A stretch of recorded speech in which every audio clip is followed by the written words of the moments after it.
Géopolitique, bonjour Pierre Aski. Bonjour Nicolas. Le monde doit apprendre à vivre, Pierre, une nouvelle fois avec Donald Trump. Il faut faire beaucoup d'efforts pour ne pas être caricatural ce matin et conclure que la probable victoire de Donald Trump est aussi celle des autocrates de tout poil. L'ex est donc vraisemblablement futur président des États-Unis est certes imprévisible, mais son élection change la donne à un moment de tension et de guerre comme le monde n'en a pas connu depuis longtemps.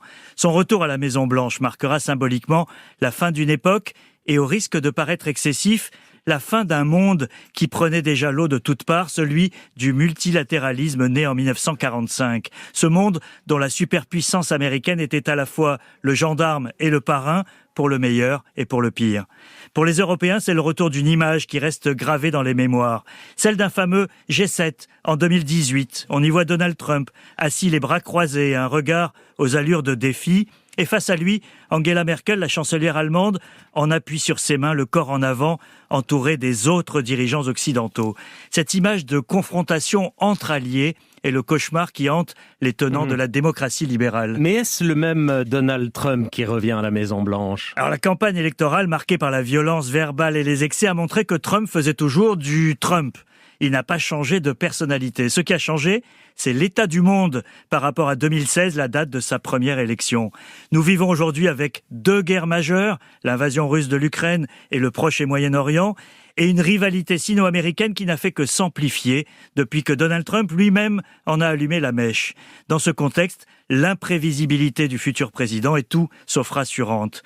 Si on veut comprendre ce qui nous attend, il suffit de voir qui sont ses interlocuteurs privilégiés.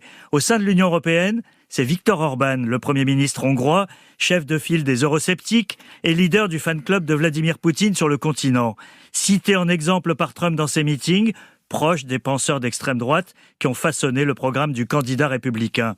Orban a tweeté ce matin « En route vers une magnifique victoire ». L'Europe, Pierre, a donc selon vous du souci à se faire. L'Union européenne risque d'être la grande perdante de cette élection américaine, Nicolas. L'UE telle que nous la connaissons en tout cas.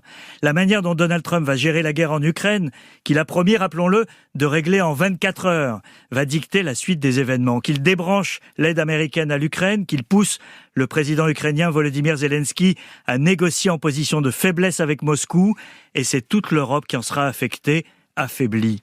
La garantie de sécurité américaine au sein de l'OTAN est aujourd'hui en jeu avec un homme qui l'a déjà menacé par le passé. Et les guerres commerciales qu'il agite vont ébranler l'Europe. L'UE est-elle capable d'y faire face unie ? On peut hélas en douter. Au Proche-Orient aussi, un retour de Donald Trump ne va pas calmer le jeu. Benjamin Netanyahou, qui ne cachait pas qu'il misait sur la victoire du candidat républicain, compte sur lui pour lui laisser les mains libres dans sa vaste campagne militaire à Gaza, au Liban et surtout face à l'Iran. On n'a donc pas fini d'évaluer les conséquences du retour de Donald Trump dans le chaos du monde. Merci Pierre Aski.